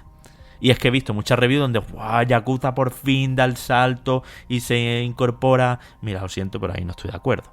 Para mí un juego que sí se moja políticamente, pues a lo mejor es que no sabría decirte, es que es muy difícil encontrarlos. Es The Last of Us Parte 2, un juego que sí se moja políticamente y que sabe que le va a caer mal a gente de determinada ideología. Sabe que a un homófobo le va a tocar las narices ver lo que está viendo en pantalla, por ejemplo. Eso es mojarse políticamente. No decir que el bullying está mal y ir un poquito más allá. Es verdad que se agradece viniendo de Japón, que es que estamos acostumbrados a que los cabrones no se mojen en nada y no toquen ni medio tema. Aquí te pones a hablar con el asesino, por así decirlo, e intentas... no estoy haciendo spoiler, estoy poniendo ejemplos simplemente, no pasa así en el juego. Pero como que intentarías sacar sus razones, saber por qué mató a alguien, por ejemplo, ¿no? Y tal y cual. Que luego lo de siempre, ¿no? La famosa disonancia ludonarrativa, según estás teniendo esa conversación trascendental de tu motivo psicológico, te vas a la calle a pegarle a todo el que se mueve. Esto lo hacía Uncharted y lo hace esto, y lo hacen todos los videojuegos al final. Pero que me cansa un poco ese aplauso siempre de... Es como decir que Far Cry 6 se moja políticamente. ¿Qué va? Far Cry 6 está criminalizando algo que criminalizaría cualquier persona. Hasta un ruso loco.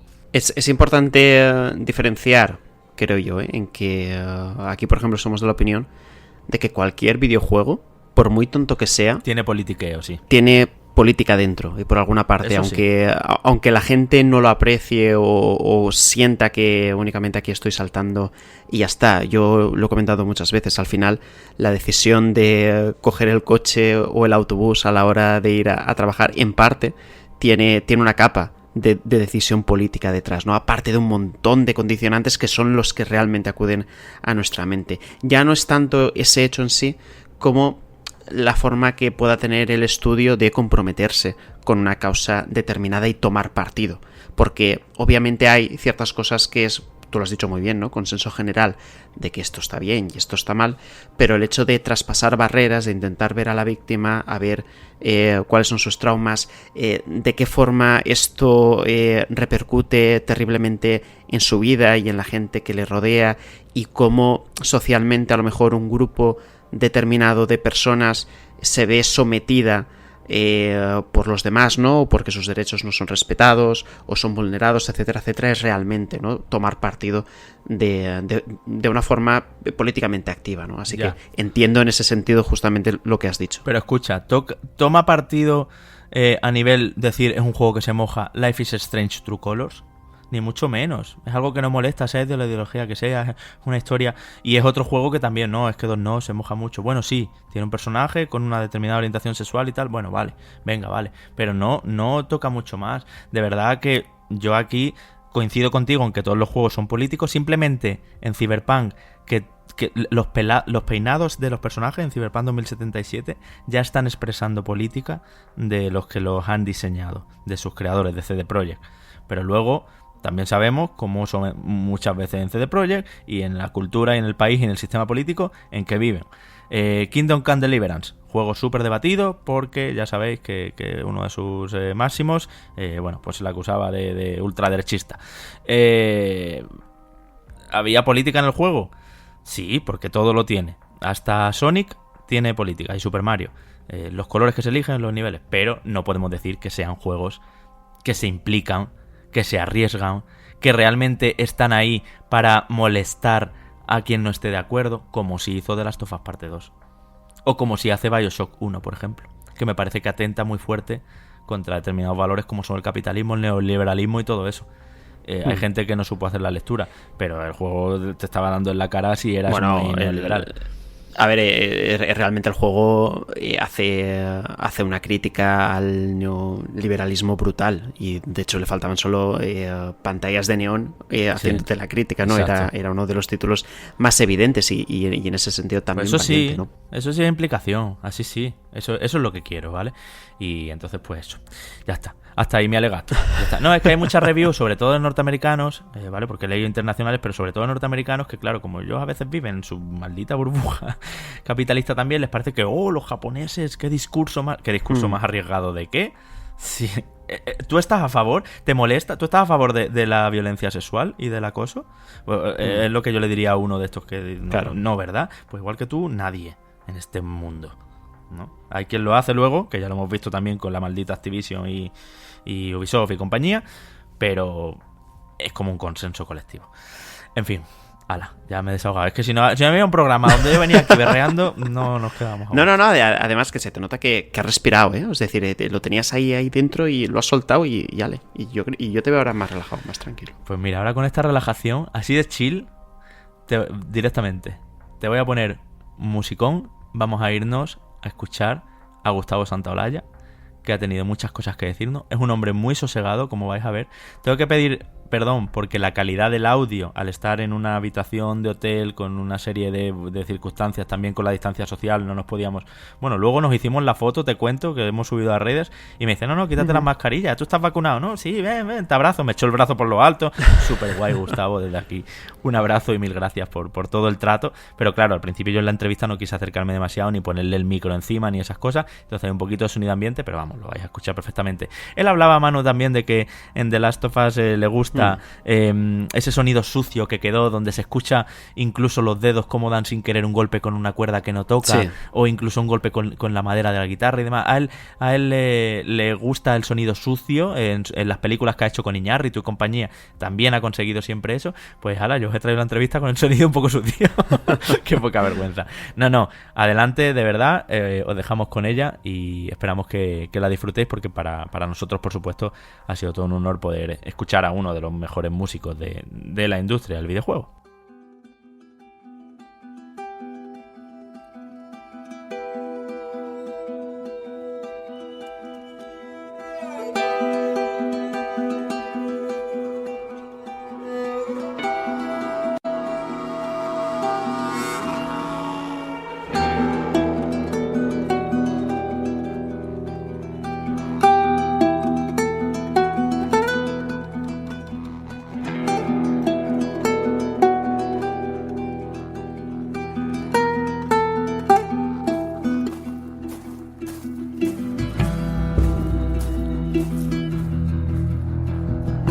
Gracias, Gustavo, primero de todo, por atendernos a Podcast Reconectados.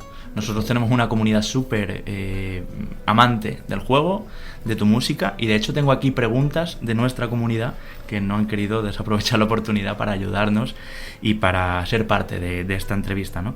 Pero claro, la primera pregunta, que creo que te habrán hecho muchas veces, y que todos tenemos mucha curiosidad, cómo fue el proceso de componer y de grabar la banda sonora de The Last of Us y de The Last of Us Parte 2.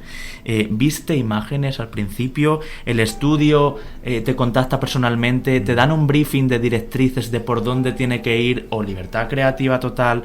¿Cómo era el tema de los plazos? ¿Cómo era el tema de la relación con el director del juego y con los demás creativos líderes, digamos?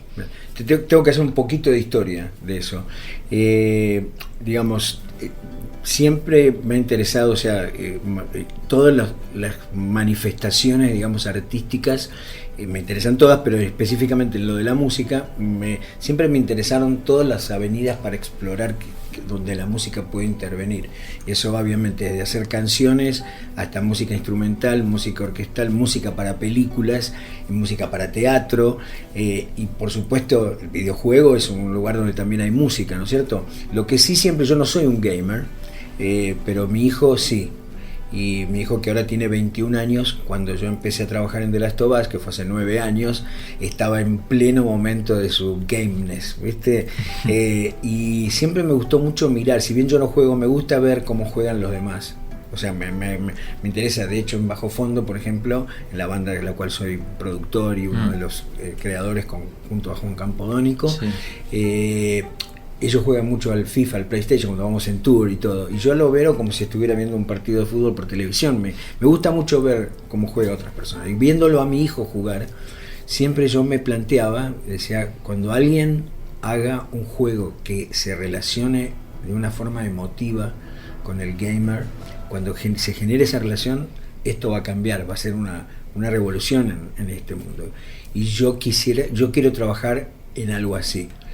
Que lo comento también siempre, que es alucinante como la música, la forma en que ustedes, los fans de la música del game, se relacionan con la música, tienen una relación muy intensa con la música, distinta, que tengo gente también que admira mi música de películas y mis canciones y todo eso, y tengo fans también, grandes fans de eso, pero es distinto, ¿viste? Lo que yo siento que los fans de la música de The Last of Us sienten, es como de una intensidad, de algo muy, muy especial. No sé si porque pasan tantas horas con eso y muchos juegan con cascos, ¿no? con headphones, pero sí se nota esa pasión por la que tienen con la música. Es cierto que en videojuegos escuchamos muchas veces las músicas, porque claro, normalmente están diseñadas para una zona y hasta que no sales de esa zona, entonces es un bucle muchas veces. Y The Last of Us tiene algo que fue esto, mérito de los programadores, ¿viste? Porque es realmente un trabajo en equipo, ¿no? Pero ellos generaron un programa en donde utilizando distintos stems de la composición, digamos, lograron que la música no se repita. O sea, de alguna manera son texturas, viste, que se va pasando uno y otro, y hasta que realmente se vuelva a repetir, no sé, tienen que pasar horas. O sea, que puedes estar un rato largo en un lugar tratando de salir o de hacer esto y el otro, y no es que va a estar y otra vez repetido exactamente igual. Tiene todo un mood. Y obviamente después de los... No obviamente, pero después de los Oscars, quizás te puedes imaginar, se me acercaron distintas compañías para ofrecerme hacer videogames. De hecho, una muy importante francesa, pero era, digamos, el típicos videogames, ¿no es cierto? No era lo que yo tenía esta idea ya. Y si bien me encanta meterme en cosas que me saquen de mi zona de confort, que en esto también había eso, yo tenía esta visión, ¿viste? Siempre de pensar que cuando se hiciera algo que se conectara en otro nivel emocional, y cuando lo conozco a Neil, y Neil me cuenta la historia de The Last of Us, dije, no, esta es, ¿viste? Y realmente fue. Pues sabes perfectamente que hay mucha gente que llora jugando el juego.